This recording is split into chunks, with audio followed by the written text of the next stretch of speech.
මහලකම් දුහුරය නායකත්වයට වඩා වටිනවාද? අද අපි කතා කරමු.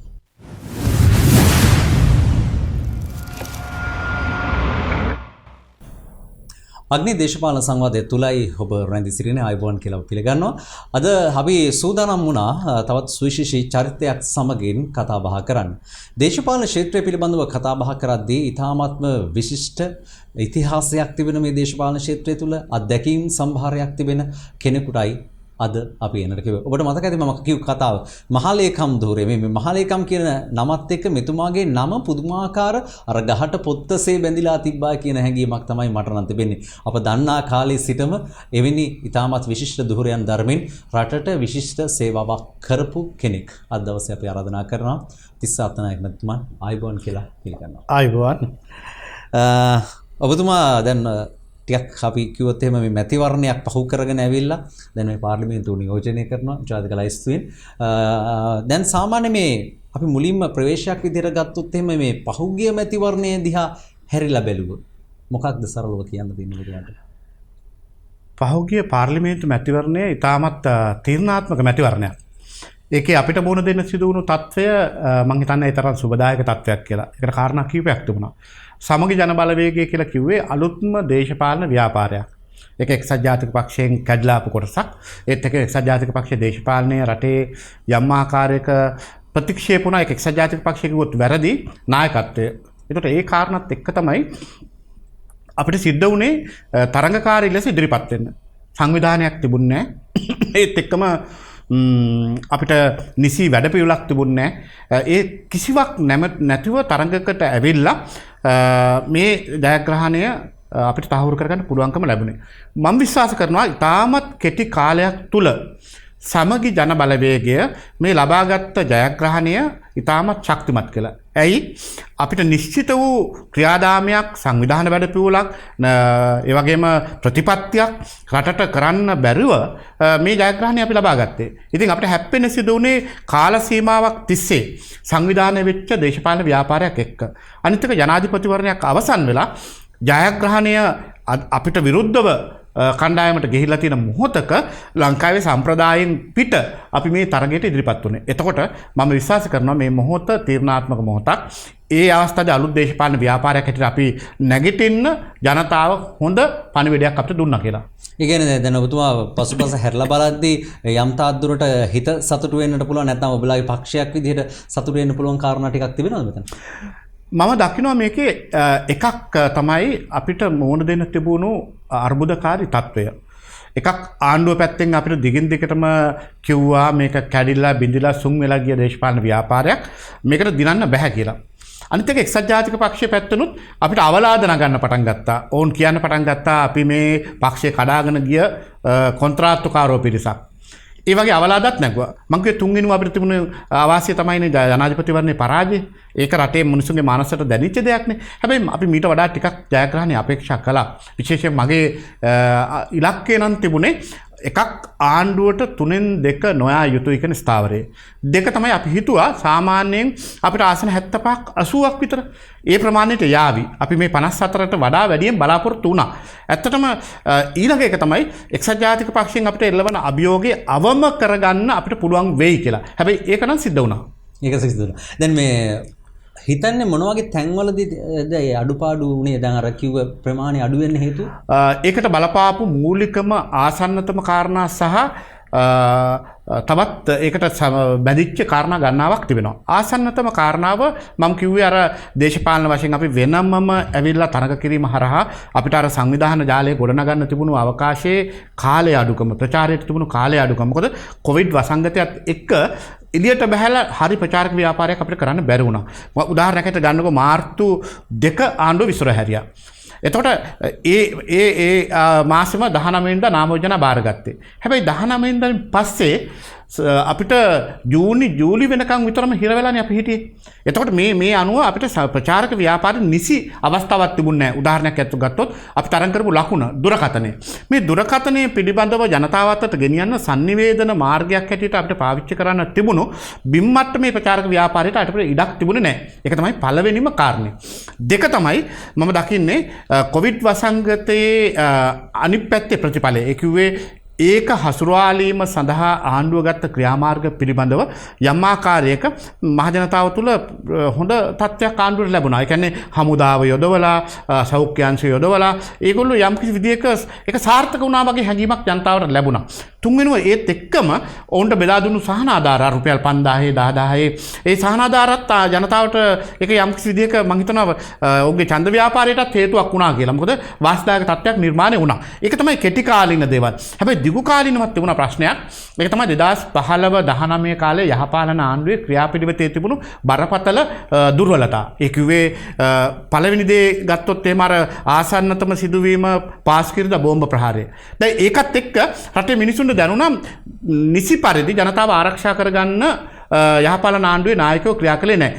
ඒ නිසා ශක්තිමත්ව ජනාධිපතිවරයෙක් ඕනේ ආණ්ඩුවක් ඕනේ වගේ හැඟීමක් අපිට අවස්ථාවක ලෙස බලපෑවා ඒක.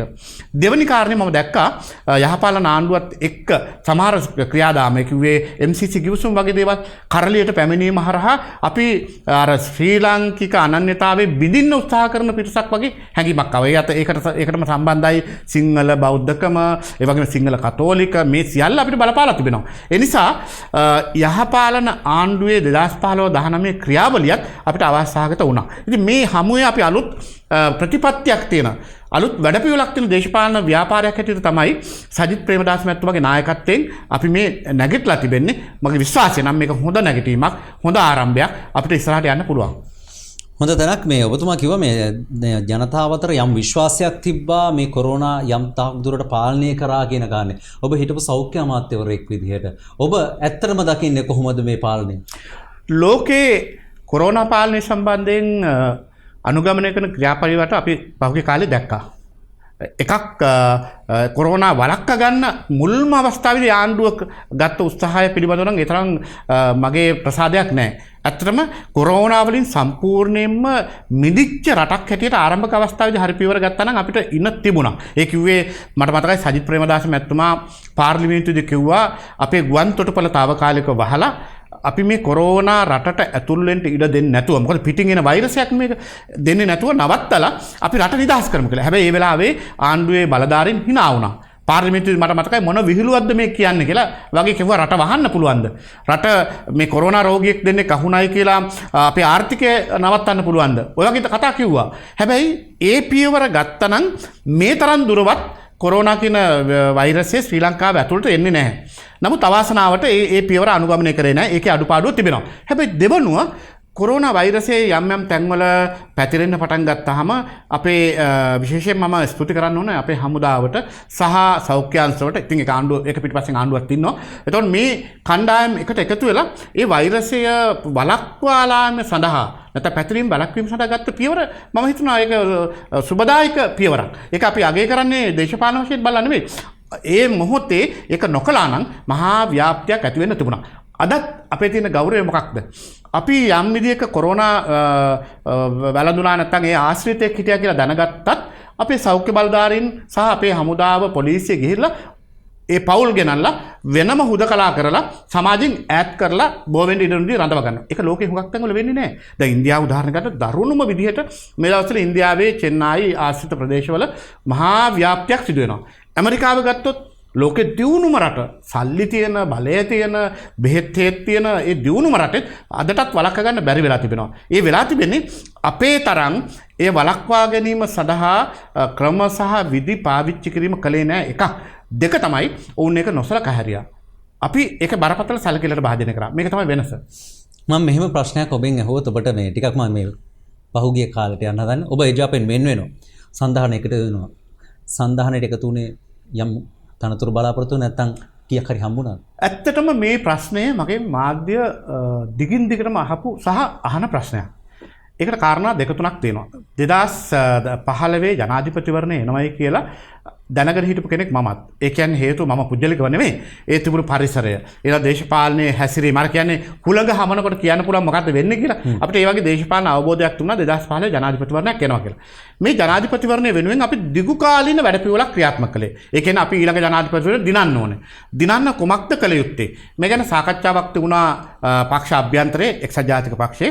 ඒ සාකච්ඡාවට සහභාගී වුණේ මම පක්ෂ මහලේකම්වරයා හැටියට. ඒ වගේම අපේ පක්ෂයේ සභාපතිවරයා හැටියට කබීර් හෂීම්, පක්ෂ නායක රනිල් වික්‍රමසිංහ, මංගල සමරවීර, මලික් සමරවික්‍රම, ඉරාන් වික්‍රමරත්න, හර්ෂ දි සිල්වා සහ තවත් බාහිර කීප දෙනෙක් සහභාගී වුණා. අපි මේකෙදි තිබුණු සාකච්ඡාවේදී තීරණය කරා මේ ජනාධිපතිවරණය ජයග්‍රහණය කරන්න අනුගමනය කළ යුතු උපාය මාර්ග. ඒ උපාය මාර්ග සාකච්ඡා කරන වෙලාවේදී මම මූලික කාරණා තුනක් කිව්වා. අනිත් ඒවාට අමතරව. එකක් එක්සත් ජාතික පක්ෂය යලි සමගි කරන්න ඕන. ඒ වෙනකොට සජිත් ප්‍රේමදාස සහ රනිල් වික්‍රමසිංහ අමනාපයි. දෙන්න එක වේදිකාවට නැගලා නැහැ අවුරුදු 4ක්. එතකොට දෙන්න යන්නේ දෙපැත්තක. ඒ නිසා මම කිව්වා මෙහෙම ගිහිල්ලා අපිට ජනාධිපතිවරණය දිනන්න බෑ. ඒක රනිල් සජිත් එක වේදිකාවට ගේන්න ඕන. ඒක පළවෙනි දේ පක්ෂයේ සමගිය නිර්මාණය කිරීම. දෙක මම කියපු කතාවක් තමයි අපිට මේ පවතින සම්ප්‍රදායික සංවිධාන රටාව ජයග්‍රහණයට මදි. ඒ නිසා මේ ජනාධිපතිවරණය වෙනුවෙන් අලුත් සංවිධාන ජාලයක් නැත්නම් නෙට්වර්ක් එකක් අපි හදමු. මොකද්ද මේ සංවිධාන ජාලය? මැතිවරණයේ කොට්ටාසයක ඡන්ද පොළ මට්ටමින් පක්ෂ සංවිධානය ඇති කරන අලුත් ව්‍යාපාරයක්. ඒක තමයි අපි කිව්වේ අර ඡන්ද පොළ සංවිධායකවරුන් 12000ක් ඇදුවයි කියලා. ඒගොල්ලෝ ගෙනල්ලා පුහුණු කරලා අපි අරපු වැඩ පිළිවෙලක් තිබුණා. තුන්වෙනිව මම කිව්වේ ඒක තමයි මාධ්‍ය එක්ක තියෙන මේ විරසක භාවයේ අඩු කරන්න ඕන. මොකද රනිල් වික්‍රමසිංහ මහතා ඒ මොහොතේ තදබල ලෙස මාධ්‍ය එක්ක ගහ ගන්නවා. ඉතින් අපි කිව්වා මේක හරියන්නේ නැහැ. ප්‍රධාන නාලිකා එක්ක පත්තර එක්ක බැන ගන්නවා. අපි කිව්වා ඒක නවත්තන්න. නවත්තලා මාධ්‍ය සහයෝගය අපිට ඕනේ ජනාධිපතිවරණයක් දිනන්න. මේ මූලික කාරණා තුන ඉටු කිරීමේ වගකීම් පැවරුවේ මට. ඒකේ පළවෙනි කාරණේ තමයි පක්ෂයේ සමගිය ඇති කරන්නේ. මට සිද්ධ වුණා සජිත් ප්‍රේමදාස මැතිතුමා පැත්තකට කරලා තිබුණේ. ඔහුව ගෙනල්ලා එක වේදිකාවට ගේන්න. ඒක සැප්තැම්බර් මාසේ 6 වෙනිදා 2014 මම ඉටු කරා පස්සර බදුල්ලේ පස්සර තිබුණු සංවත්සරයට ගෙනල්ලා යාළු කරුවා. මේක තමයි පළවෙනි ගැටුම පක්ෂය ඇතුලේ ආවේ. කණ්ඩායමක් සජිත් ප්‍රේමදාස මැතිතුමා ගේනවට විරුද්ධ වුණා. ඔහුට නියෝජ්‍ය නායකකම දෙන්න එපයි කියලා ප්‍රසිද්ධියේ අදහස් ප්‍රකාශ කළ එළියට බහපු කණ්ඩායමකුත් පක්ෂය ඇතුලේ හිටියා. අද වුන් පාර්ලිමේන්තුවේ එක්කෙනෙක්වත් නැහැ. නමුත් එහෙම කණ්ඩායමකුත් හිටියා. ඒ අය අතර ඇති වෙච්ච පළවෙනි දේ තමයි මේ මත ගැටුම හරහා මට මුණ දෙන්න සිද්ධ වුණු අභ්‍යන්තර ගැටුම. දෙවෙනි එක තමයි ජනාධිපතිවරණ වෙලාවේදී මම දරපු තදම ස්ථාවරය තමයි පක්ෂයේ සමාජිකෙක් ජනාධිපතිවරයා විය යුතුයි. අපි ඇයි මේ තනතුර වෙන කාටවත් බදු දෙන්න කියලා. මගේ වචන වලින් කිව්වොත් මම කිව්වා බදු දෙන්න එපා. වෙන්දේසි කරන්න එපා. අපි UNP සමාජිකෙක් ජනාධිපති කරමු. රනිල් වික්‍රමසිංහ මහත්තයා හොඳ නැත්තම් ඒ වෙනුවට විකල්පයක් හැටියට මම කිව්වා කරු ජයසූරිය, සජිත් ප්‍රේමදාස මේ අයගේ එක්කෙනෙක් දාමු. මේ අදහසට විරුද්ධ වුණා.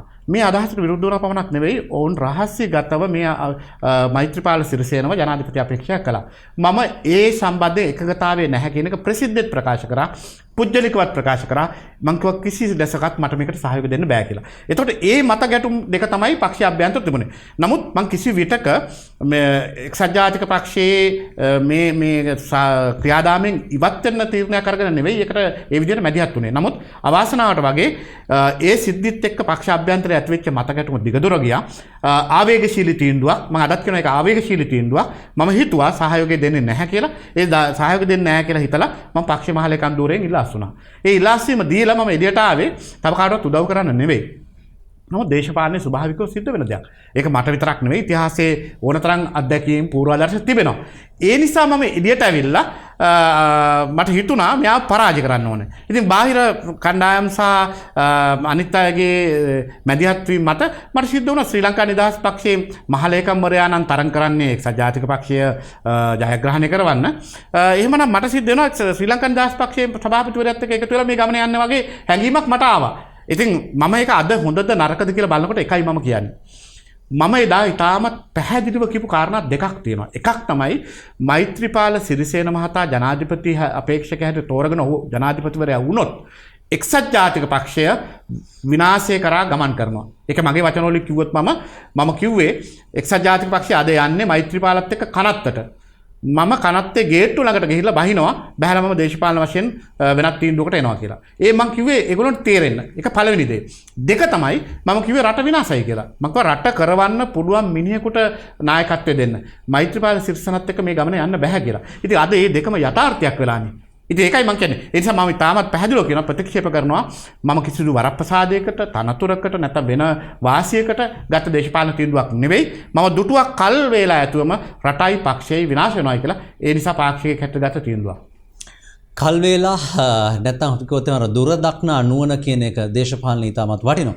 අපි බලමු එතුමන්ගේ තවත් එවැනි තීරණ මොනවාද කියන කාරණේ මේ විරාමයෙන් අනතුරුව.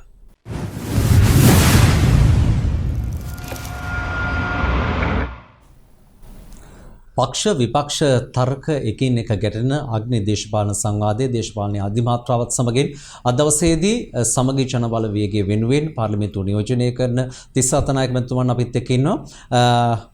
මම මෙහෙම ප්‍රශ්නයක් ඔබතුමාගෙන් අහුවොත් මහලේකම් ධූරයේද නායකත්වයේද වටින්නේ ඔබතුමන්ට? ඇත්තටම පක්ෂයක මේ දෙකම වැදගත්. පක්ෂ නායකයා කියන්නේ පක්ෂයක් මෙහෙවන ඒ වගේ පක්ෂය හරිමකට යොමු කරන ඒ පිළිබඳ පූර්ණ වගකීම තියෙන බලධාරියා. මහලේකම්වරයා කියලා කියන්නේ මැතිවරණ ආඥා පනතට අනුව ඔහු තමයි නීතිමය බලය තියෙන පුද්ගලයා. එතකොට මහලේකම් සහ පක්ෂ නායකයා කියන දෙකම සමාන්තරව යා යුතුව තියෙනවා. මෙතන තියෙන්නේ නායකයා විසින් මහලේකම්වරයා පත් කරනවා. සමහර පක්ෂවල මහලේකම්වරයා පත් කරන්නේ වෙන වෙන සභාවල් වලින්. නමුත් ප්‍රධාන දේශපාලන ධාරාවේ ඉන්න හැම පක්ෂයක්ම පක්ෂේ නායකයා විසින් මහලේකම්වරයා පත් කරන්නේ. ඒ කියන්නේ විශ්වාසවන්ත ක්‍රියාශීලී පුද්ගලයෙක් ඒ සඳහා පත් කර ගැනීමට හැම විටම නායකව උත්සාහ කරමින් තිබෙනවා. නමුත් සමහර වැඩිදිච්ච තැන් ඕන තරම් ඇති. හැබැයි මේ දෙකම සමගාමීව හා එකට යා යුතු කාරණා දෙකක්.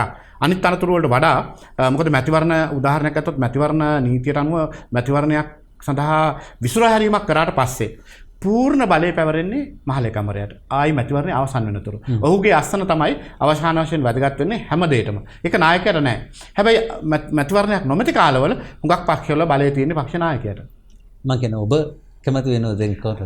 නෑ ඉතින් මම පහලේකම්වරයා හැටියට වැඩ කරලා තිබුණා අවුරුදු 8ක්. නියෝජ්‍ය ලේකම්වරයෙක් හැටියට අවුරුදු 2ක් වැඩ කළා. දැන් මම මේ සමගි ජන බලවේගයේ ජාතික සංවිධායකවරයා හැටියට වැඩ කරනවා. එතකොට මේ වගේ අත්දැකීම් අනුව නම් හුඟක් සම්බන්ධීකරණ ක්‍රියාවලිය ඒත් එක්කම පක්ෂයක් මෙහෙවන වැඩ කටයුත්ත මහලේකම්වරයාට තියෙන සුවිශේෂ වගකීමක්. නායකයෙක් වෙන්න පුළුවන් නම් ඒත් සතුටුයි. දැන් කවදාවත් හිතුන්නේ නැද්ද ඔහොම දැන් දැක්ක එක්සත් ජාතික පක්ෂ හිටියා නම් අර නායකත්වයේ දැන් නම් කීපයක් යෝජනා කරන ඒ අතර ওই නමක් තියෙන්න පුළුවන් නේද? ඇත්තටම මේ වැටිච්ච දේශපාලන පක්ෂයේ නායකයා වෙන එක නම් උවමනාවක්ම නැහැ. මොකද නැගී සිටින දේශපාලන පක්ෂයක සමාජිකයෙක් වීම ඊට වඩා වටිනවා. මම කියන්නේ මෙහෙමයි. මම කිසිසේත් එක්සත් ජාතික පක්ෂයේ මේ කඩාගෙන වැටීම ගැන සතුටු වෙන කෙනෙක් නෙවෙයි. අදත් මම උත්සාහ කරන්නේ එක්සත් ජාතික පක්ෂය හා සමගි ජන බලවේගයේ එකට එකතු කරන්න. මම යම් ක්‍රියාමාර්ගවල යෙදෙනවා තාමත්. ඇයි? මොකද එක්සත් ජාතික පක්ෂ කියන්නේ අවුරුදු 73කට ප්‍රථම 1946 මහාමාන්‍ය ඩී.එස්.එල් නායක මහත්මයා හදපු දේශපාලන ව්‍යාපාරය. අවාසනාවට වගේ 9 වෙනි පාර්ලිමේන්තුවට කියන්නේ අවුරුදු 73කට පස්සේ එකම මන්ත්‍රීවරයෙක්වත් යොමු කරගන්න බැරුණු තරම් අවාසනාවන්ත ඉරණමකට පත් වුණා. ඒක උනේ වෙන පාක්ෂිකයන්ගේ වරද නෙමෙයි. පක්ෂ නායකත්වයේ අනුගමනය කරපු හිතුවක්කාර තීන්දුව සහ එකඟ නොවීම. ඒ නිසා තමයි මේ කඩාගෙන වැටීම වැටුනේ. මට ඕනකම තියෙනවා එක්සත් ජාතික පක්ෂය මේ රටේ බිමේ මහා කාර්යභාරයක් ඉටු කරපු දේශපාලන ව්‍යාපාරයක්. ඒ නිසා තාමත් ලක්ෂ 2.5ක් එක්සත් ජාතික පක්ෂයේ සතුව තිබෙනවා මේ පහුගිය මැතිවරණයේ ප්‍රතිඵලය ගත්තාම. මේ 2.5ත් යම් ආකාරයක එකට එකතු කරන්න පුළුවන් නම් එතන මම ඉන්නවා. ඒ නිසා එක්සත් ජාතික පක්ෂය විනාශ වෙනවට දිය වෙනවට කැමති කෙනෙක් නෙවෙයි. නමුත් ඒ පිටිපස්සෙන් හිටිය යම් කණ්ඩායම් එක්සත් ජාතික පක්ෂය මෙතෙන්ට ගෙනිච්ච අර මම කිව්වේ පක්ෂේ කනත්ත කරා තල්ලු කරා කියලා. ඒ තල්ලු කරපු කණ්ඩායම්ම දැන් පාර්ලිමේන්තුවෙන් ප්‍රතික්ෂේප කරලා තියෙන ජනතාව. දැන් ජනතාව දුන්නු පණිවිඩය හරියාකාරව පක්ෂේ නායකයා සහ නායකයෝ තේරුම් ගන්නවා නම් මේ පක්ෂ දෙක එකට එකතු කරලා ගෙනියන්න මැද පාලමක් හැටියට ක්‍රියා කරන්න අපිට පුළුවන්. දැන් ඔබතුමා කිව්වා මේක තැනකදී මට හොඳ දුර දැක්න නුවණක් තිබ්බා නැත්නම් මම ගොඩක් දුර දැක්ක. කලින් දැක්කේ නැද්ද මේ පක්ෂයට මෙහෙම දෙයක් වෙනවා මේ පක්ෂයේ නායකත්වයේ අරාජික වෙනවා කෙනෙක් නැති වෙනවා අපි දෙවෙනි පෙළක් හදන්න ඕනේ. එහෙම තර්කයක් ගොඩින් නැග්ගේ නැත්තේ ඇයි? ඇත්තටම මම ඕක තමයි කිව්වේ 2015 ගත්ත බැරදීම තීන්දුව. ජනාධිපති අපේක්ෂක හැටියට මෛත්‍රීපාල සිරිසේන මහතා පත් කිරීම. එදා අපි ඇත්තටම හරි තීන්දුවක් කරන් තිබුණා නම් මම මේකට උදාහරණයක් කියන්න පුළුවන්.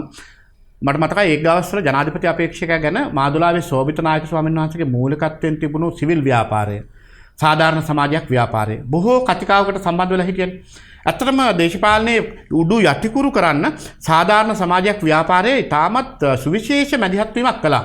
ඒ කාලේ සෝබිත් ස්වාමීන් වහන්සේගේ නායකත්වයෙන් තිබුණු ඒ ව්‍යාපාරය ජනාධිපතිවරණ වෙනුවෙන් නම් ගොඩක් යෝජනා කරා. එකක් කරු ජයසූරිය මහතාගේ නම, දෙක සෝබිත හාමුදුරන්ගේ නම, තුන සිරානි බණ්ඩාරනායක මහත්මියගේ නම. ඔයගේ නම් ගොඩක් යෝජනා වුණා.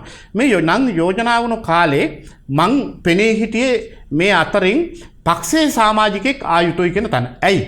ඔබ අහුව ප්‍රශ්නට උත්තරයක් හැටියට. ඒ කිව්වේ අනාගතයේ මේ පක්ෂය ශක්තිමත් වෙලා යන්න නම් පළවෙනි දේ තමයි මේ ජනාධිපතිවරණයෙන් අපි දිනන්න ඕන. දිනන්න හොඳ නායකයෙක් ඕන. ඒ නායකයාගෙන් පස්සේ යලිත් එක්සත් ජාතික පක්ෂය ඉස්සරහට ගෙනියන්න දෙවන තුන්වෙනි පෙරක් නිර්මාණය වෙන්න ඕන කියන තැන. අවාසනාවට රනිල් වික්‍රමසිංහ මහත්තයා ඒකට ඉඩ දුන්නේ නැහැ. ඒ ඉඩ නොදීම හරහානේ මේ දේවීම තියෙන්නේ. ඒක තමයි මම දැක්කේ. මම කිව්වේ ඒකයි ඉඩ නොදෙන්න රනිල් වික්‍රමසිංහ මහත්තයා තීරණය කරනකොටම මම කිව්වා මේක වැරදි තීන්දුවක්. මේ වැරදි තීන්දුව හරහා පක්ෂය විනාශ වෙනවා. කරුණාකරලා මේක වෙනස් කරන්න කියලා. ඒක ඇහුවේ නෑ. ඇහුවේ නැතිගේ ප්‍රතිඵලය අවුරුදු 5ක් යනකොට එක්සත් ජාතික පක්ෂය බිඳුවටම වැටුණානේ. දැන් සමහර අය මට ඇඟිලි දෙකේ එක චෝදනා කරාට අවුරුදු 5කට ඉස්සෙල්ලා මම කියපු දේ ඇහුවා නම් මේ චෝදනාව පක්ෂයට එන්නේ නැහැ. දැන් ඔබතුමා දැක්කද ඒ කාලේ කවුරු හරි මේ දැන් දෙවෙන පෙළ නායකත්වයක් විදිහට තරුණ മന്ത്രിවරුන් ඇමතිවරුන් ඉන්නව දැක්කද? මම දුටුවනේ සජිත් ප්‍රේමදාස මැතිතුමා ජනප්‍රිය නායකයෙක් හැටියට ඉහළට ආවා. මම කියන්නේ මහා විශාල කණ්ඩායමක් නෙවෙයි. හැබැයි ඒ මොහොතේ කැපී පෙනුණා සජිත් ප්‍රේමදාස මැතිතුමා. මම ඒකයි කිව්වේ එතුමා නියෝජනායකකමින් ඉවත් කරනකොට මම මහලේකම්වර හැටියට සටන් කරන්නේ නැහැ. සජිත් ප්‍රේමදාස මහත්මයා නියෝජනායක හැටියට සිටිය යුතුයි කියලා. හැබැයි මේ මොහොතේ පක්ෂය ඇතුළේ හිටිය බලධාරීන් ගණනාවක් ඒකට විරුද්ධව වැඩ කරා. ඔව් දේශතර මහත්මයා දැන් අපි සජිත් ප්‍රේමදාස මහත්මයා අයින් කරන්නකෝ දැන් සමගි ජලබලගේ නායකයනේ. දැන් මේ එක්සත් ජාතික පක්ෂ නම් කිහිපයක් යෝජනා කරනවා නේ නායකත්වයට. ඒ නම් අතර ඉන්නවද ඔබ කියන නායකත්වය?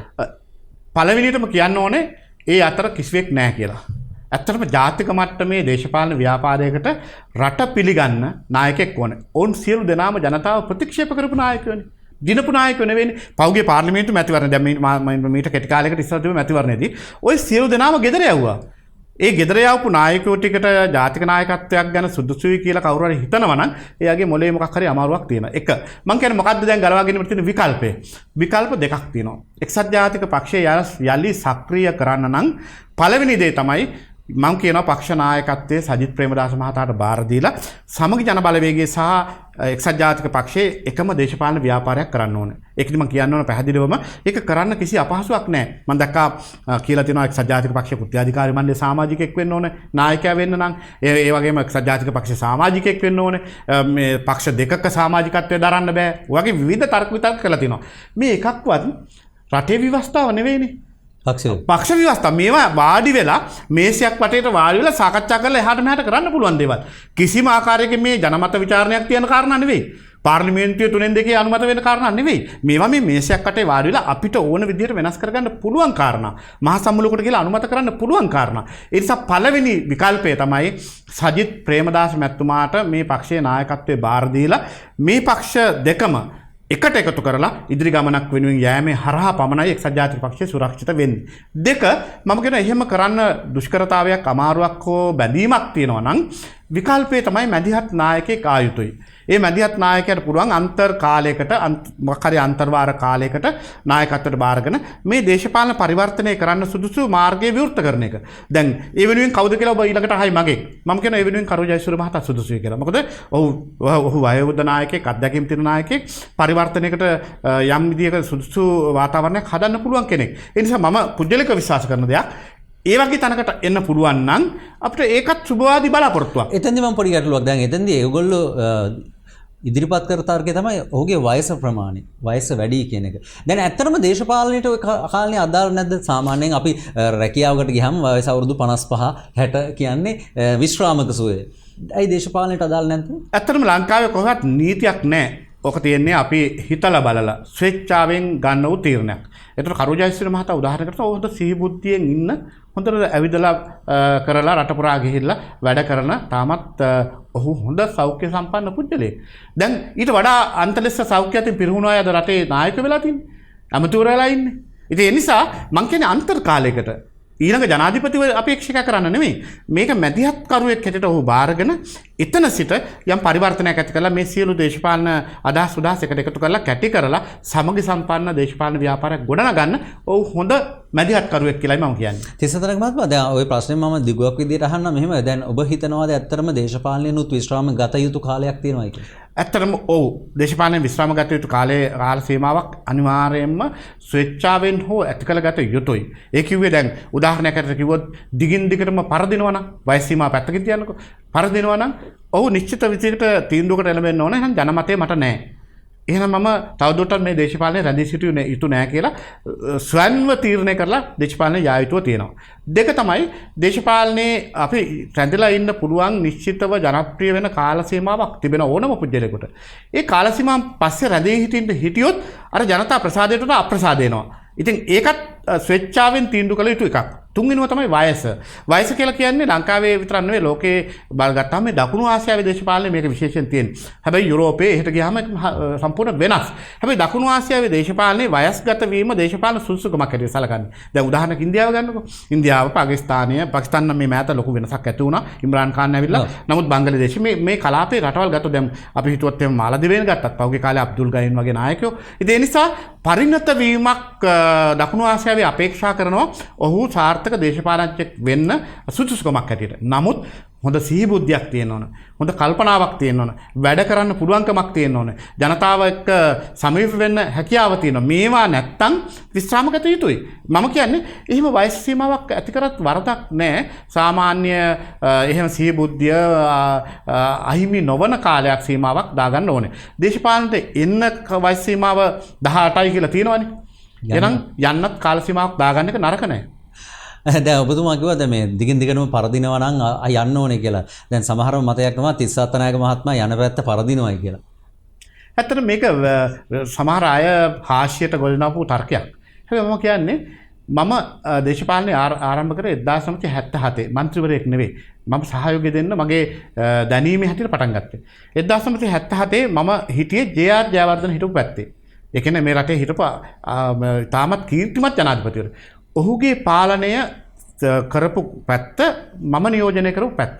77 ඉඳලා 1994 වෙනකන් ජේ.ආර්. ජයවර්ධන, ආර්. ප්‍රේමදාස සහ ඩී.බී. විජේතුංග, රනිල් වික්‍රමසිංහ මේ නායකයෝ 4 දෙනාම හිටපු පැත්තේ මම හිටියේ. දිනුවා 2001 මම ඒ මොහොතේ 1989 ආණ්ඩුව වෙනකොට මම හිටපු පැත්ත දිනුවා. 2001 මම හිටපු පැත්ත දිනුවා. එතකොට මම දිනන පරදින පැති තියෙන පුරුවන් දේශපාලනය හැමදාම තමන් ඉන්න පැත්ත දිනන්නේ නැහැ. දැන් උදාහරණයක් ගන්නකෝ. දැන් මහින්ද රාජපක්ෂ ජනාධිපතිතුමා. ඔහු 1970 දිනුවා 77 පෙරදුනා. අවුරුදු 11ක්. ඔහු ගෙදෙට්ට වෙලා ඉන්නකොට කවුරුත් කිව්වද ඔහුට දේශපාලන අනාගතයක් නැහැ. දේශපාලනේ ඔහු ඉන්න පැත්ත පරාදයි කියලා නෑ. ඔහු අවුරුදු 11කට පස්සේ ආයිත් ඇවිල්ලා සක්‍රීය දේශපාලනයට ප්‍රවිෂ්ඨ වෙලා මේ රටේ ජනාධිපතිවරයා වුණා. ජේ.ආර්. ජයවර්ධන ගන්න. ජේ.ආර්. ජයවර්ධන ජනාධිපතිවරයා 1952 පරාද වුණා. කැලණිය. 56 නැවතත් ඔහු ජයග්‍රහණය කරලා ඇවිල්ලා මේ රටේ ජනාධිපතිවරයා වුණා. දැන් ඩී.බී. විජේතුංග ජනාධිපතිතුමා ගන්න. ඔහු 70 පරාද වුණා. 77 දිනුවා අවුරුදු 7කට පස්සේ මේ රටේ ජනාධිපතිවරයා වුණා. ඒක මම කියන්නේ ඔය දේශපාලනයේ හාස්‍යයට විවිධ කාරණා සමාජ මාධ්‍ය සහ පුජ්‍යලෝ ගොඩනගන්න පුළුවන්. හැබැයි ඕනම පුජ්‍යලයකට හොඳ කාලයක් නරක කාලයක් කියලා නිර්මාණය වෙනවා. ඒක ස්වභාවිකයි අපි හැමෝම මහා සුභවාදී රෝසමල් අතරපු ගමන් මාර්ගයක නැහැ. ඒක විවේචන සාම්ප්‍රදායිකයි. ඒවට මම මොන දෙන්න ලෑස්ති. නමුත් අපි කියන්නේ ඒ ජයග්‍රහණය හෝ පරාජය තීන්දුව කරන්න පුළුවන්කම ලැබෙන්නේ පුජ්‍යලයා ඉන්න පැත්ත නෙවෙයි. පුජ්‍යලයාගේ ශක්තිය, දේශපාලන හයිය, ක්‍රියාකාරීත්වය ඌව මත තමයි තීන්දුව වෙන්නේ. හොඳයි. අනිත් පුජ්‍යලයක් නෙවෙයි ජයග්‍රහණය ඇති කරන්නේ. කණ්ඩායමක්. දේශපාලනයේ කිසි විටක නැහැ තනි පුජ්‍යලයක් තමයි ජයග්‍රහණය කරන්න කියන සාධකයක්. හැම විටම කණ්ඩායම් ජයග්‍රහණයක් තමයි තිබෙන්නේ දේශපාලනයේ. හරි ඊළඟට දැන් මම ඔබෙන් ඔයත් එක්කම අහන්න ප්‍රශ්නේ තමයි දැන් ඔබේ වලකුටු බවට පත් වෙන්නේ කන්ද උඩරට. ඔබ සෑහෙන කාලයක දේශපාලනේ අපි දැක්කා මෙවර මැතිවරණයේදී ඔබට නාම යෝජනා දීමට යම් ප්‍රබලයෙකු විරුද්ධ වෙනවයි කියන කාරණයක් මතයක් මම දන්නේ නැහැ මේ කොතරම් දුරට ඇත්තනේ ඔබට කියන්න පුළුවන් ඒකේ. ඇත්ත නැත්ත කොහොමද කියලා ඊට පස්සේ තමයි ඔබට ජාතික ලයිස්තුව හිමි වෙන්නේ කියලා කියනවා. ඔබ මට ඒ කාරණේ ඇත්තටම මෙහෙම විරුද්ධතාවයක් ඇති වුණාද? අනික ඔබ ඉල්ලුවනම් දිනනවාද? පළවෙනියටම කියන්න ඕන මම ජාතික ලැයිස්තුවෙන් පාර්ලිමේන්තුවට එන්න කිසිදු කැමැත්තක් නැහැ. මම මීට පෙර එක අවස්ථාවක ජාතික ලැයිස්තුවෙන් ආවේ 2010. ඊට පෙර මම මුල්වරට පාර්ලිමේන්තුවට ඉදිරිපත් වුණේ 1989. 89, 94, 2000, 2001, 2004. ඒ කියන්නේ පාර්ලිමේන්තු වාර 5ක් පස්වතාවක් මහනුවර දිස්ත්‍රික්කයේ ජනතාවගේ ඡන්දයෙන් පාර්ලිමේන්තුවට තේරිපත් වුණේ. ඒ පස්වතාව මම මුල්ගත්ත ඡන්ද ප්‍රමාණයට වඩා හැම ඡන්දයකින්ම වැඩි කරගෙන පාර්ලිමේන්තුවට ඇවිල්ලා තිබෙනවා. අවසානයේ මම ලක්ෂයක් දක්වා මට එන්න පුළුවන්කම ලැබුණා පාර්ලිමේන්තු මැතිවරණවල මගේ මනාප ප්‍රමාණය. 2010 ජාතික ලැයිස්තුවට මම ආවේ පක්ෂයේ අභ්‍යන්තරයේ ඇතිවෙච්ච යම්කිසි මත ගැටුමක්. ඒ කිව්වේ මහනුවර දිස්ත්‍රික්කයට තරඟ කරන්න ආපු රවුෆ් හකීම් සහ මනෝ ගණේෂන් කියන අපේක්ෂකයන් දෙදෙනා නිසා ඔවුන් පක්ෂ නායකයෝ ඔවුන් දෙදෙනා තරඟ කරන්න ඕනයි කියලා මහනුවරෙන් ඉල්ලපු නිසා මහනුවර කණ්ඩායමේ ප්‍රශ්නයක් ආවා. ඔවුන්ට තරඟ කරලා ඇතුල් වෙන්න තියෙන අවකාශයන් දෙකක් අහිමි වෙනවා. මමත් ආවොත් 3ක් අහිමි වෙනවා. මම දිගු කාලිනව ඉන්න කෙනා. නමුත් පක්ෂ නායක රනිල් වික්‍රමසිංහ මහත්මයා යෝජනා කළා මහලේ කම්බරේ හැටියට මම ඉන්න නිසා මේ කියන කාරණෙත් පිළි අරගෙන අපි එක අවස්ථාවක් ඉඩසක් තියමු ඉඩක් දෙමු මට ජාතක ලැයිස්තුවෙන් එන්න කියලා. පක්ෂ නායක කම්බරේ හැටියට රටවටා මැතිවරණ ව්‍යාපාරය දෙන්නේ. මම ඒක එකක වෙලා තමයි 2010 ආවේ. නමුත් මම 2015 මැතිවරණ තරඟ කළේ නැහැ. ඒ ඇතුවෙච්ච දේශපාලන මත ගැටුම සහ පරිවර්තනත් එක්ක. නමුත් 2019 මැතිවරණය පාර්ලිමේන්තු මැතිවරණය එනවා කියලා දැනගත්තාම මම 20 මැතිවරණයට තරඟ කරන්න ඕන කියන දැඩි ස්ථාවරය හිටියේ. සජිත් ප්‍රේමදාස මැතිතුමාගේ ජනාධිපතිවරණ ව්‍යාපාරයේ ප්‍රධාන මෙහෙයුම් ව්‍යාපාරයේ නායකයෙක් හැටියට මම වැඩ කරා. ඒ නිසා මම සජිත් ප්‍රේමදාස මැතිතුමාගේත් එකගත්වයේ ඇතුව මේ මැතිවරණ තරඟ කරනවා කියන කාරණේ පැහැදිලිව කිව්වා. ඒත් එක්ක මම කාර්යාලය විවෘත කළා. ඒත් එක්ක මම මැතිවරණ ව්‍යාපාරේ පටන් ගත්තා. සංවිධාන කටයුතු ආරම්භ කළා. නමුත් අවසානයේදී නාම යෝජනා සකස් කරන මොහොතේදී මහනුවර දිස්ත්‍රික්කයේ එවකට හිටපු දේශපාලන ප්‍රධානියෙක් මගේ පැමිණීම විරුද්ධ වුණා. මොකද ඔහු කිව්වේ ඔහුට ඒක ඒ නිසා හානියක් වෙනවායි කියලා. ඒක පුදුම තර්කයක්. ඒ කියන්නේ යම් කෙනෙකුට හානියක් වෙනවා කියලා කියනවා නම් අනිත් මිනිහාට නැගිටින්න ඉඩ නොදිය යුතුයි කියන කාරණේ වගේ තර්කයක් ඉදිරිපත් කරේ. ඒක ඔහු කණ්ඩායමත් එක්ක එකට එකතු වෙලා තර්කයක් ගොඩ නැගුවා. මම මගේ පැමිණීම හරහා උඩ තියෙන අවකාශය එකක් අඩු වෙනවා. ඒ නිසා මට ජාතික ලැයිස්තුවෙන් යන්න කියන්න ඒ ඉඩස මහනුවර දිස්ත්‍රික්කයේ කෙනෙකුට දෙන්න කියලා. මගේ අභිප්‍රායය තිබුණේ මහනුවර දිස්ත්‍රික්කයේ දිනන්න. ඡන්ද 54000ක වෙනසක් නුවර දිස්ත්‍රික්කයේ තිබෙන්නේ. මේ 54000න් වෙනසෙන් 13000ක්ම සෙන්කඩගල ආසනේ. ඒ නිසා මම කිව්වා මේක දිනවන්න පුළුවන්. අපිට පොඩි වෙනසයි කරන්න තිබෙන්නේ. හැබැයි අපි හිතමු මේ මම ওই කතාව කිව්වට මේ රැල්ලක් එක්කන ගියේ මේ ප්‍රතිඵලේ අපි පරදිනවයි කියලා. පැරදුනත් මං අදත් විශ්වාස කරනවා ආසන 5ක් පැහැදිලිව ජයග්‍රහණය කරන්න තිබුණා මම ඉදිරිපත් වුණා නම්. මම විතරක් නෙවෙයි මයන්ත දිසානායකට අවස්ථාව දුන්නෙත් නැහැ. ඔහු හිටපු පාර්ලිමේන්තු මන්ත්‍රී. එතකොට ලංකාවේ එකම එක්කනයි හිටපු පාර්ලිමේන්තු මන්ත්‍රීවරයෙකුට තරඟ කරන්න ඉඩ නොදුන්නේ. එතකොට අපි දෙදෙනත් එක්ක මේ මහනුවර දිස්ත්‍රික්කේ කණ්ඩායම අපි ඉදිරිපත් වෙලා තරඟ කරා නම් පරදින මොහොතක වුණත් ආසන 5ක් දිනන්න තිබුණා. ඒකෙන් උනේ මොකක්ද? ඒකෙන් උනේ එකක් දැන් සමහරු කෙනා සිංහල බෞද්ධ නායකයෙකුට ප්‍රධාන තැනට එන්න බැරි වුණා. කවුද ඒ පාර නැවැත්තුවේ? දෙක තමයි අපිට 5 දෙනෙක් එන්න තිබුණ අවකාශයේ වැටිලා 4 දෙනෙකුට සීමා වුණා. කවුද ඒ පාඩුව විඳින්නේ? දැන් ඒවා පක්ෂීය නාමෝජනා මණ්ඩලයත් පක්ෂයත් සමහර අවස්ථාවල ගත්ත සමහර වැරදි තීන්දුව. ඒවා අසීරුතාවයට පත් වුණේ පක්ෂ ናයකයා. ඒ නිසා අපි ඇත්තටම නායකයෙක් හැටියට ඔහු පත් වුණාම පළමුව ඔහු මුණ දෙන තියෙන මැතිවරණයේදීම ඔහු මුණ දෙන අපහසුතාවය පැහැදිලිව මම තේරුම් අරගෙන පක්ෂ නායක සජිත් ප්‍රේමදාස මැතිතුමාගේ ඉල්ලීම පරිදි තමයි ජාතික ලැයිස්තුවට ආවේ. ඉතින් මම ওই නංගා නොකියන වෙන එක නෙවෙයි. උත්තර දෙන්න බෑනේ කාටවත්. ඒ නිසා මම පැහැදිලිව කියනවා එදා ඒ වැරද්ද පක්ෂයටත් බරපතල ලෙස බලපෑවා. දැන් ඔය තියෙන මත ගැටුම් එක්ක ඔබට දැන් හිතෙන්නේ නැද්ද මේ පක්ෂයේ අපි කොහොමද ඉදිරියට ගොඩනගන්නේ කියලා? මොකද ප්‍රබල චරිතනේ ඔබ හා උරෙන්වර ගැටි කටයුතු කරන චරිත. දැන් අපි මේ නම නොකියුවාට බොහෝ කෙනෙක් දැන් මේක ගැන දන්නවා. සමාජ මාධ්‍ය ජාලවලදී මේ නම් පවා කිව්වා. මොකද අපි මේ සාමාන්‍ය පිළිගත් මාධ්‍යයක් හින්දා අපිට සමහරවල් නම් කියන්න බෑ. ඔබතුමා කැමති නම් කියන්නේ ඒක ඔබතුමාගේ වගකීම. ඔබට හිතෙන්නේ නැද්ද එහෙම? ඇත්තටම එහෙම මත ගැටුම් දේශපාලන ව්‍යාපාරවල තිබෙනවා. හැබැයි අපි මෙතෙන්දී සමගි ජන බලවේගයේ හැටියට ඒ සියල්ල පැත්තකින් තියලා සංවිධාන කටයුතු නිලන. දැන් අපි මේ දවස්වල පක්ෂය වෙනුවෙන් වෙනම ව්‍යවස්ථාවක් සම්පාදනය කිරීමේ වැඩ කටයුත්තේ නිලනවා. ඒ කිව්වේ සමගි ජන බලවේගයට අපි ඇත්තටම නිශ්චිත සංවිධාන රාමුවක් ඇති වර්තමානයට ගැලපෙන ව්‍යවස්ථාවක් නෙවෙයි තිබුණේ. අපි කොහෙන් හරි ඉල්ලලා අරගෙන පක්ෂයක් ලියාපදිංචි කරගත්තා. ඒ පක්ෂේ නාමික පක්ෂයක්. ඒ නිසා දැන් අපිට ඕන විදිහට ඒක වෙනස් කිරීමේ සාකච්ඡා ක්‍රියාමාර්ග පටන් ගත්තා. ඒක මේ සති දෙකේ ඉවර කරන්න පුළුවන්. දෙවනුව අපි මූලිකම ඉලක්කයක් තිබුණා. ඒක තමයි සමගි ජන සන්දානයක් හදන එක. සමගි සන්දානයක් හදන එක. ඇයි? අපි ඇත්තටම පක්ෂ ගණනාවක් එකට තරම් කරේ. හැබැයි එතන නීත්‍යානුකූල පදනමක් තිබුණේ නැහැ. අපි සන්දානයක් හැටියට වැඩ කරන්න ලාංඡනයක් ගත්තා, පක්ෂයක නමක් ගත්තා. අපි ඔක්කොම හරි කියලා තරම් කරා. දැන් අපි වෙනමම අපේ මිත්‍ර පක්ෂත් එක්ක එකට වැඩ කරන්න පුළුවන් දේශපාලන සන්දානයකුත් නිර්මාණය කරනවා. ඒක අපි ඉඩ තියාගෙන තිබෙනවා. යථා කාලයේදී එන අනාගතයේදී එන අනිකුත් දේශපාලන ව්‍යාපාරවලටත් මේකට එකට එකතු වෙලා වැඩ කරන්න පුළුවන් ඉඩක්. ඒක සමගි සන්දානිකුත් නිර්මාණය වෙනවා. ඒක නිසා ඔයගේ පුංචි මත ගැටුම් තියෙන පුළුවන්. දැන් මම කියන්නේ ඒකේ සිද්ධිය ඉවරයි. හැබැයි සමගි ජන බලවේගයේ ජයග්‍රහණය කරවීමේ ගමන් මගට යන්න ඔය එකක්වත් අපිට බාධාවල් නෙමෙයි. හරි. ඕනම ගමනක අපිට බාධාවන් තිබෙනවා. මේ බාධාවන් අපි අභියෝගයක් කරගෙන අපිට මං හිතන්නේ සුන්දර ගමනක් යන්නට උත්සාහ කරනවා තමයි ඒ සාර්ථකත්වය. අපි බලමු මේ සමගි ජන බලවේගයත් එක්ක ඉදිරියට යන ගමන කුමක් වේවිද කියලා. තවත් පුංචි විරාමයක් ලබා ගන්න. විරාමයෙන් අනතුරුව අපි යලිත් මුණ ගැහෙනවා.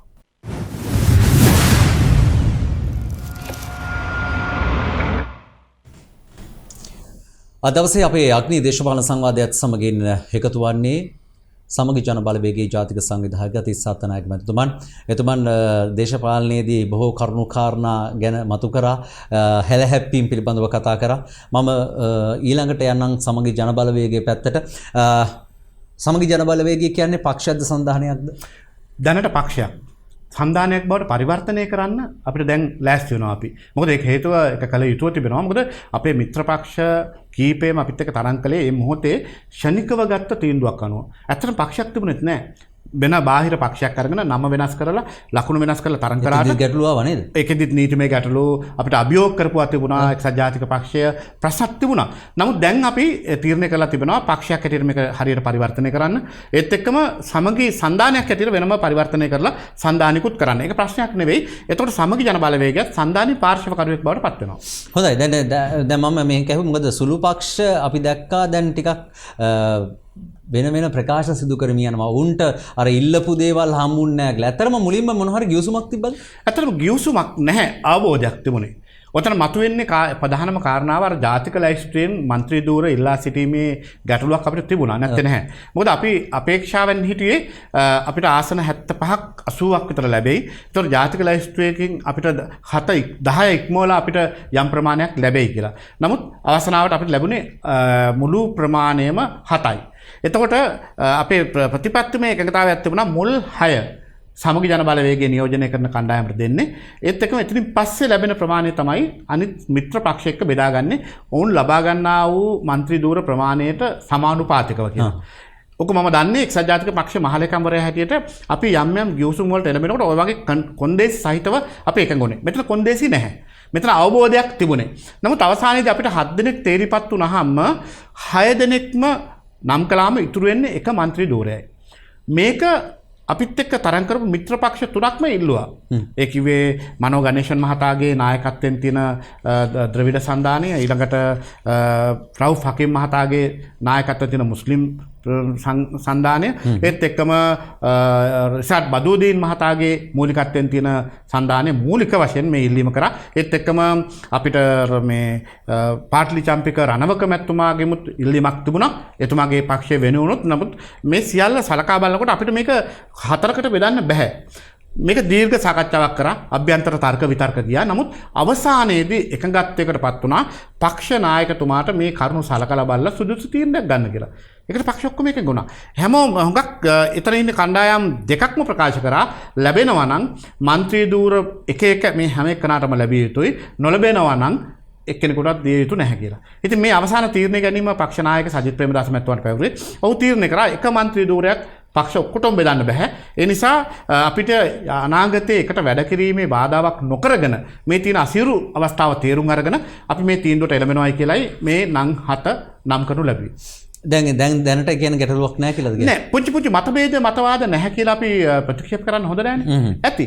නමුත් අපිට ඊට එහා ගිය දේශපාලන න්‍යාය පත්‍රයක් තිබෙනවා. ඕනම දේශපාලන පක්ෂයක. මම කියන්නේ මිත්‍ර පක්ෂ විතරක් නෙමෙයි. අපේ අභ්‍යන්තරයේත් යම් මතවාද ගැටුම් තිබෙනවා. හැබැයි ඒවා ස්වභාවිකයි. අපි ඒවා සාකච්ඡා කරනවා. සමහරලාට සංවිධායක ධූර පිළිබඳව, සමහර තනතුරු වලට පත් කිරීම පිළිබඳව විවිධ අදහස් තිබෙනවා. හැබැයි ඒවට එකඟ වෙන්න නොවන දේවල් සමහර ඒවාට මම එකගත් නැහැ. ඒක ගත්තේ නැහැ කියන එක අපි කියනවා. හැබැයි ඒ තීරණය ගත්තට පස්සේ අපි එතනදලා වැඩ කටයුතු කරනවා. ඒකට ගිහිල්ලා කකුල් දෙකෙන් අල්ලලා බිම දාන්නවත්, එහෙම නැත්නම් ඒක තල්ලු කරලා එළියට දාන්නවත් නෙවෙයි. ඉතින් ඒ නිසා මිත්‍ර පක්ෂ වලටත් ඒ වගේ අදහස් තිබෙනවා. මම පුදුලිකව දන්නවා. නමුත් අපි දැනට අපේ තියෙන දේශපාලන න්‍යාය පත්‍රය තමයි මේ ආණ්ඩුවට විරුද්ධව මහජන සංවිධානය වෙනුවෙන් එකම පිළක සංවිධාන කටයුතු කිරීම. ඉතින් පුළුවන් තරම් ඒ තියෙන අවබෝධයේ වෙනස්කම් අඩු කරගන්න තමයි අපි උත්සාහ කරන්නේ. දැන් මේ ඔබේ මේ පක්ෂය සමහර අය කියනවා අපි එක්සත් ජාතික පක්ෂයත් එක්ක එකතු වෙලා අපි එක්සත් ජාතික පක්ෂය යලි ගොඩනගනවා කියලා. එතකොට ගැටලුවක් ඇති වෙනවා නේද මේ සුළු පක්ෂයත් එකතු වෙලා එක්සත් ජාතික පක්ෂයට ගියොත් දැන් එතන සජිත් ප්‍රේමදාස මහත්මයා ඔබ නායකත්වයේ ඉල්ලනවා. මේ විදිහක් ගියොත් එහෙනම් මොකද වෙන්නේ? නෑ මේ වගේ කතා දේශපාලන වේදිකාවේ අවබෝධයකින් තොරව කියන අයත් ඉන්නවා. අපි දැන් සමගි ජන බලවේගය තමයි ඉස්සරහට ගෙනියන්නේ.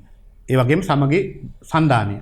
මේ දෙක තමයි ඉස්සරහට ගෙනියන්නේ. ඒකේ වෙනසක් නැහැ. අපි කියන්නේ එක්සත් ජාතික පක්ෂය මේකට එකතු කිරීම හරහා ඕන සම්පූර්ණ විනාශ කරන්න නෙවෙයි අපි කියන්නේ. අපේ මිත්‍ර පක්ෂයක් හැටියට එකතු වෙන්න ඕන. අපි හිතමු සජිත් ප්‍රේමදාස මහත්මයා ඒකේ නායකයා වුණා කියලා. එතුමත් මිත්‍ර පක්ෂයක් හැටියට මෙතන අපේ සමගි සන්ධානයත් එක්ක එකට වැඩ කරන්න පුළුවන්. සමගි බලවේගයත් මිත්‍ර පක්ෂයක් හැටියට මේක ඇතුළට එනවා. එතකොට ඒකේ නායකයා හැටියට නායකත්ව මණ්ඩලයක් ඇති වෙයි. පක්ෂ නායකයන්ගේ ඒකේ නායකයා හැටියට සජිත් ප්‍රේමදාස මහත්මයාපත් වෙයි. අන්න ඒ වගේ ක්‍රියාදාමයක් තමයි අපි සිදු වෙන්නේ. ඉතින් සමහරලාට අර ඔබ කියනවා වගේ මට මතකයි පාර්ලිමේන්තු මැතිවරණ කාලේ අපේම සමහර කණ්ඩායම් කිව්වා අපි සිරිකොත අල්ල ගන්නවා.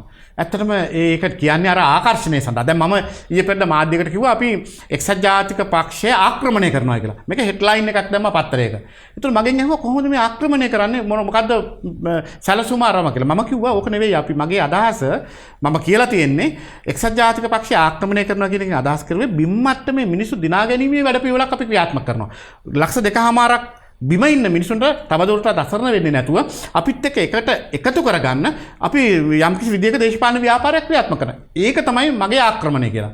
ඉතින් ඔය වගේ විවිධ අදහස් කියවෙනවා. ඒ සියල්ලම තනි කර මේ පක්ෂයේ මතයක්ම නෙවෙයි.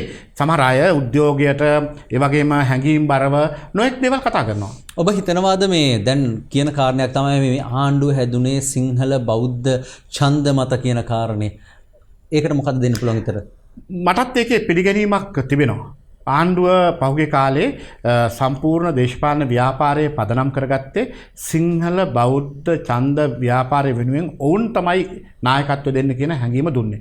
ඒකට පාර කපන සිදුවීම් කීපයකුත් යහපාලන ආණ්ඩුව කාලේ සිදු වුණා. ඊට පෙර ඉඳලා මේ ප්‍රශ්නේ ටික වර්ධනය වෙලා ආවා. දැන් උදාහරණයක් හැටියට ගන්නකෝ MCC ගිවිසුම. දැන් MCC ගිවිසුම ආවම මට මතකයි ආණ්ඩුවේ කටකැන් අර කවුද මේ දැන් ඇමතිවරු හැටියට ඉන්න විමල් වීරවංශ උදේ ගම්මන්පිල ඊළඟට මම දැක්කා තවත් ගණනාවක් මේ ගැන කරපු සඳහන්. ඔවුන් හුඟක් වෙලාවට කිව්වේ සිංහලකම බෞද්ධකම මහා ඉහළින් තියලා MCC කියන්නේ අධිරාජ්‍යවාදී ගිවිසුමක්. ඒක අස්සම් කළාට පස්සේ කොළඹ ඉඳලා ත්‍රිකුණාමලය දක්වා දෙපැත්තට බෙදෙනවා. ඇමරිකාවට කොටසයි ලංකාවට කොටසයි. දළදා මාලිගාවට යන්න ඕන වුණොත් ඇමරිකානු තානාපති කාර්යාලයෙන් වීසා ගන්න ඕනේ. උවගේ මතවාද හැදුවා. මේවා කිසිවක් මේක ඇතුලේ තියෙන දේවල් නෙවෙයි. මතවාද හදපුවම මිනිස්සුන්ගේ ඔළුව වලට යන්න පටන් ගත්තා මේ අනිත් සියලු දේශපාලන ව්‍යාපාර සිංහලකමට බෞද්ධකමට විරුද්ධව ක්‍රියා කරන දේශපාලන ව්‍යාපාර. ඉතින් එතෙන්දී ඒ වාසිය උන්න ගියා. ඒ විතරක් නෙවෙයි දැන් සමහර ආණ්ඩුවේ ක්‍රියාකාරීත්වය දැන් සිංහල බෞද්ධය විතරක් නෙවෙයි සිංහල කතෝලික අයත් ඇත්තටම මේ මොහොතේ එක්සත් ජාතික පක්ෂයට විරුද්ධ වුණා. අර පාස්කිරිදා බෝම්බ ප්‍රහාරයත් එක්ක එතෙන්දි මොකක්ද උනේ? එතෙන්දි උනේ ඇත්තටම ඒ පාස්කිරිදා බෝම්බ ප්‍රහාරයත් එක්කම ඔවුන්ගේ ආරක්ෂාව වෙනුවෙන් ආණ්ඩුවක් හැටියට නායකයෝ හැටියට ක්‍රියා කරන්නේ නැහැ කියලා හැඟීම වුන්ට ඇති වුණාම එතන ආගමක් ජාතියකට එහා ගිහිල්ලා ඕන් හිතුව අපි රැක බලා ගන්න කවුරුත් නැහැ නේ කියලා. ඉතින් ඉන්නේ මේ වගේ සාධක බලපෑවේ. ඉතින් ඒ නිසා මෙතෙන්දී සමහර එක්සත් ජාතික පක්ෂයේ නායකයන්ගේ හැසිරීම් ක්‍රියාකලාපයන් ඔවුන් විවේචනය කිරීම සමහර මම දැක්කා එක ඇමතිවරයෙක් කිව්වනේ අර ත්‍රිවිධ රත්නේ නෙවෙයි තියෙන්නේ දැන් කියලා. ඔව්. ඒ ඇමතිවරයාගේ ප්‍රකාශය දරුණු විදිහට ස්වාමින් වහන්සේලා අතට ගියානේ. අපි කිව්වා ඒක කරන්න එපා කියලා. ඒකට අපිත් එක්ක යම්මම් බත ගැටුම් තමයි ඇති වුනේ. ඉතින් මම කියන්නේ මේ ප්‍රකාශ හරහා අපිට අවාසියක් සිදු වුණා. සමහර මම දැක්කා දේශපාලන වේදිකාවේ අපේ මායි කියන්න පටන් ගත්තා පන්සල් වල සිද්ධ වෙන දේවල්.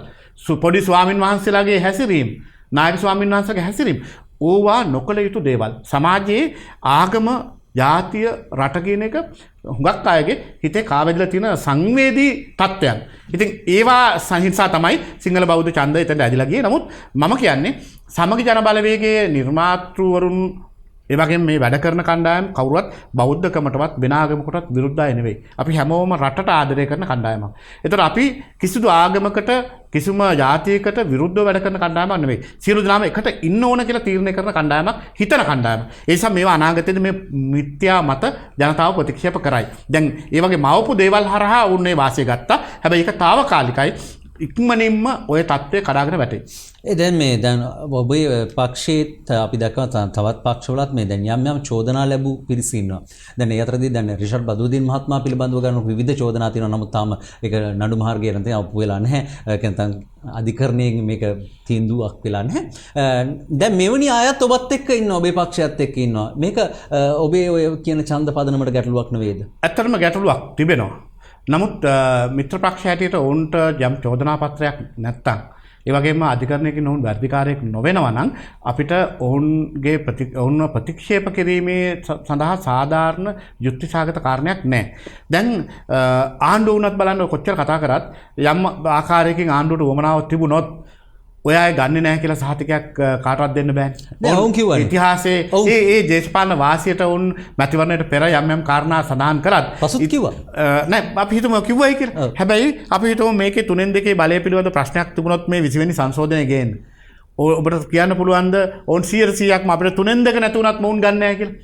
එහෙම සහතික දෙන්නේ නැහැ. අපි ඉතිහාසය බලන්න 2005 ඒ වගේම 94 ඔය කාල සීමාවල මේ කණ්ඩායම් ඔක්කොම එකට වැඩ කරා. ඔය කියන චෝදනා කරපු කණ්ඩායම් එකට වැඩ කරා. දැන් වැරදිලවත් මම කියන්නේ එක්සත් ජාතික පක්ෂයේ ඇතුළත ඔය චෝදනා තිබුණු කීප දෙනෙක් කියන්නේ ඒගොල්ලෝ ජයග්‍රහණය කළා නම් ආණ්ඩුවට සහයෝගය දෙනවා කියලා කිව්වා නම් ඕන් නොගෙන ඉන්නවයි කියලා අපි විශ්වාස කරනවද? නැහැ. ඒ නිසා ඔය වගේ දේ කාරණාවලදී අපි හරිම සංවේදී. විශේෂයෙන්ම කියන්න ඕන දූෂණයට සහ හොරකමට වංචාවට සමග ජන බලවේගයේ සම්පූර්ණ විරුද්ධයි.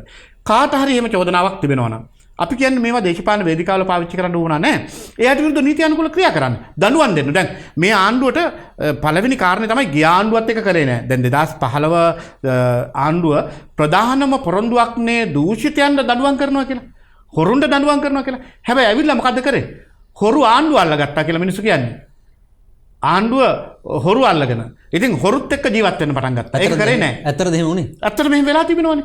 ඒ මොකද මේ සමහර ඩීල් දේශපාලනේ ඒවා ක්‍රියාත්මක වුණේ නැහැ.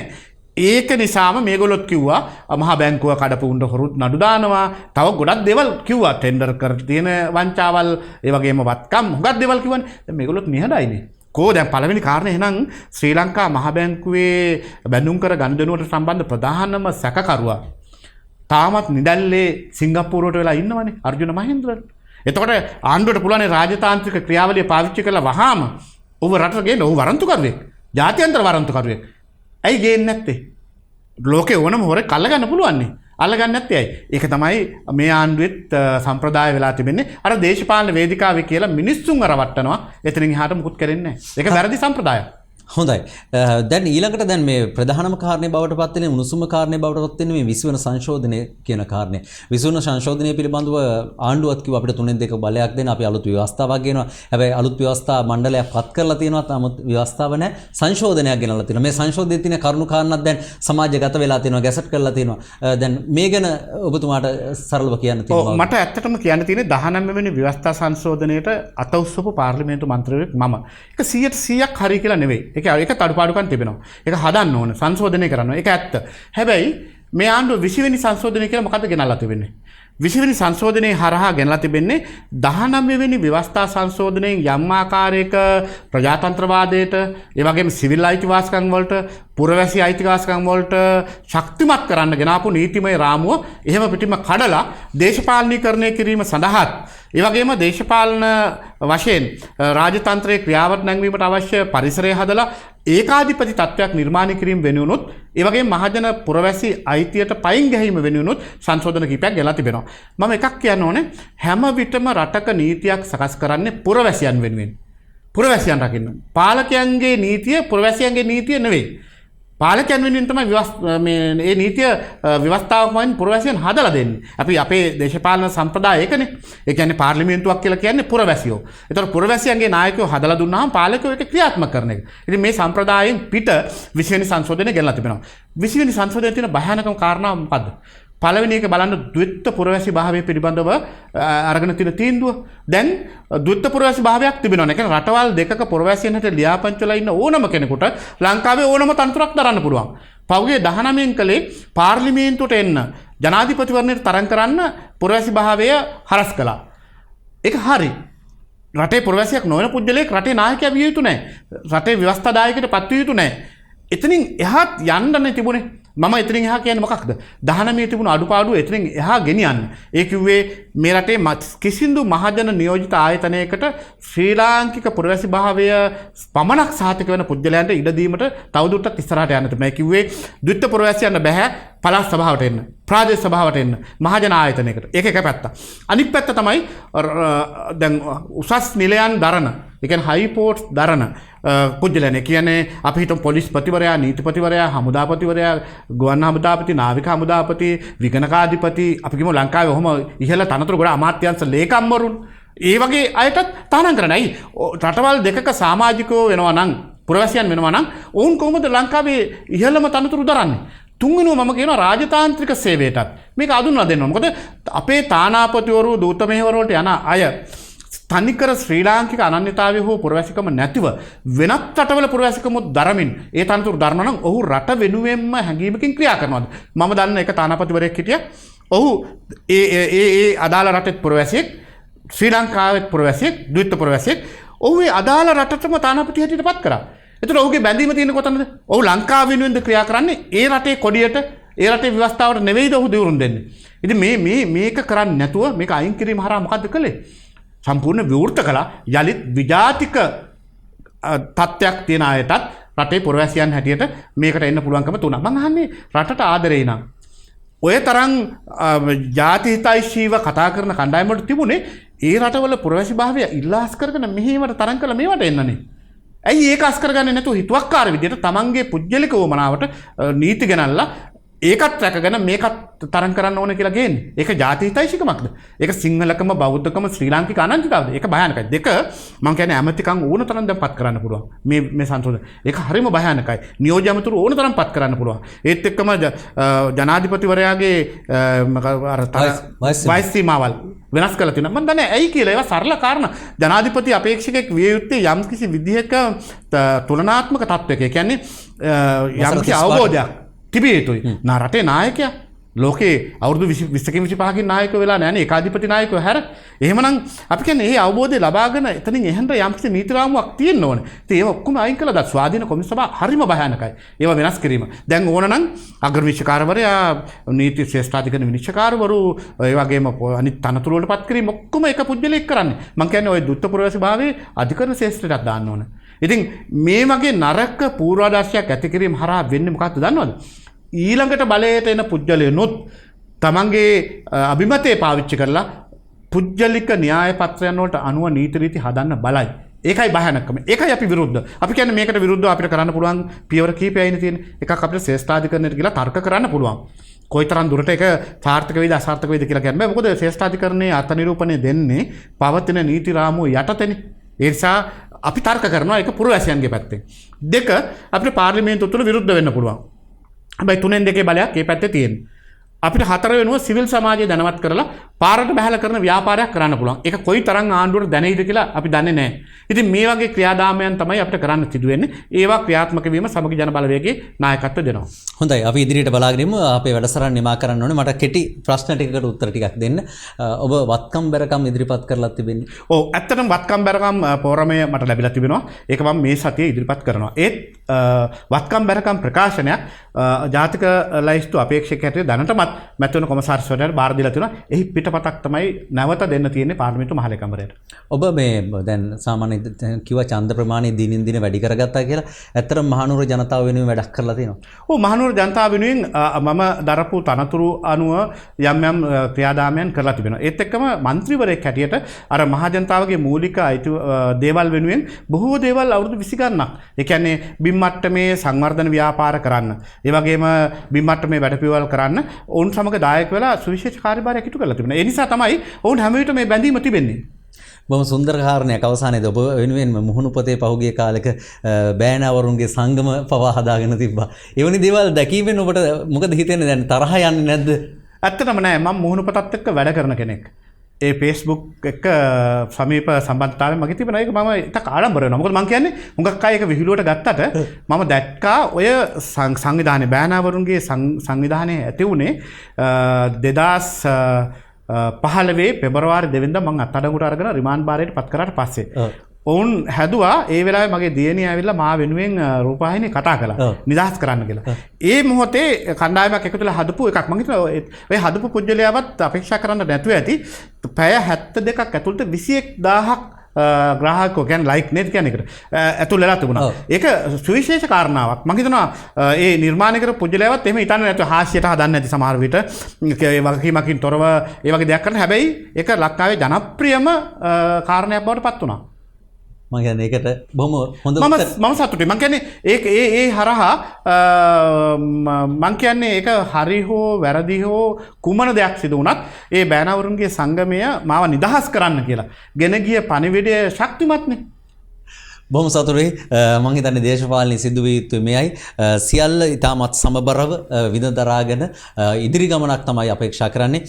අපි සුබ ප්‍රාර්ථනා කරනවා ඔබතුමාට හිතන්නා වූ ඒ සියලු දෙනා එකමුතුව යන ගමන යන්නට ශක්තිය ධෛර්යය ලැබේවා කියලා වගේ තමයි ස්තුතිවන්ත වෙන දවසේ අපි මෙම සාකච්ඡාවට පැමිණියද. බොහොම ස්තුතියි. එහෙනම් අපි ලබන සතියේත් මෙවන් අධිමාත්‍රික දේශපාලන සංවාදයක් සමගින් මුණ ගැහෙමු.